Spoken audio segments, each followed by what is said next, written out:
ଜୟ ଜଗନ୍ନାଥ ସାଙ୍ଗମାନେ, ଆପଣମାନେ ଭଲରେ ଥିବେ। ଆଜି ହେଉଛି ଅଁଳା ନବମୀ। କାର୍ତ୍ତିକ ମାସରେ ଇଏ ଗୋଟେ ହେଉଛି ପର୍ବ, ଗୋଟେ ଅଁଳା ନବମୀ ପଡ଼େ। ଚାଲନ୍ତୁ, ମୁଁ ବି ଜାଣିନଥିଲି କେମିତି ପୂଜାବୁଦ୍ଧି ହୁଏ। ତ ଆମ ସାହିରେ ସମସ୍ତେ ଆମର ସାହିରେ ହିଁ ପୂଜା କରନ୍ତି। ତ ସମସ୍ତେ ଉପସ୍ଥିତ ଥିଲେ। ମୁଁ ଭାବିଲି ଯେ ଆଜି ଅଁଳା ନବମୀରେ କେମିତି ପୂଜା ହୁଏ। ଗୋଟେ ଦେଖିଲେ ଗୋଟେ ମାନେ ଅଜବ ଲାଗେ। ମାନେ ଇଏ ହେଉଛି ପୁରୁଣା କାଳରୁ ଅଛି, ଆସୁଛି ବି। ତଥାପି ଆମେ ବି ଜାଣିନଥିଲୁ କେଉଁ ଟାଇପ୍ର ଅଁଳା ନବମୀ ହୁଏ।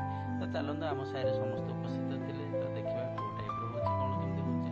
ଯେହେତୁ ପୂଜାପୂଜିରେ ସମସ୍ତେ ବ୍ୟସ୍ତତା ରହିଛନ୍ତି, ମୁଁ ଭାବିଲି ଏଇଟା କ'ଣ ହେଉଛି କ'ଣ ନାହିଁ ସେମାନଙ୍କୁ ସମସ୍ତେ ନା ଅଁଳା ନବମୀ। ତ ଦେଖନ୍ତୁ ପୂଜା କେଉଁ ଟାଇପ୍ର ହେଉଛି, ମୁଁ କେବେ ବି ଦେଖିନଥିଲି। ଏଇଟା ହେଉଛି ଫାର୍ଷ୍ଟ ଟାଇମ୍ ମୁଁ ଦେଖୁଛି। ତ ସମସ୍ତେ ଆମ ସାହିରେ ଉପସ୍ଥିତ ଅଛନ୍ତି।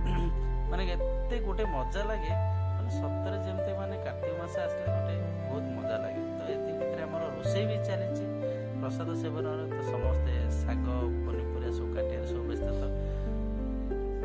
ତ ଆମର ରୋଷେଇ ବି ଆରମ୍ଭ ହୋଇଗଲାଣି ସେପଟେ। ତ ମୁଁ ଆପଣଙ୍କୁ ଦେଖେଇଦେବି ରୋଷେଇରେ ଆଜି କ'ଣ କ'ଣ ହେଉଛି କ'ଣ ନାହିଁ ସବୁ ଆଇଟମ୍ ବି ଦେଖନ୍ତୁ। ରୋଷେଇ ବି ହେଇଗଲାଣି। ଆଜି ଆମର ହେଉଛି ଭାତ, ଡାଲମା, ଶାଗ ଆଉ ନଡ଼ିଆ ଚଟଣି, କ୍ଷୀରି। ଆଉ ଜେଣ୍ଟସ୍ ମାନଙ୍କ ପାଇଁ ହେଉଛି ମାନେ ଭଜା ଗୋଟେ ହେଉଛି ଅଲଡ଼ି ଆଳୁ ଭଜା।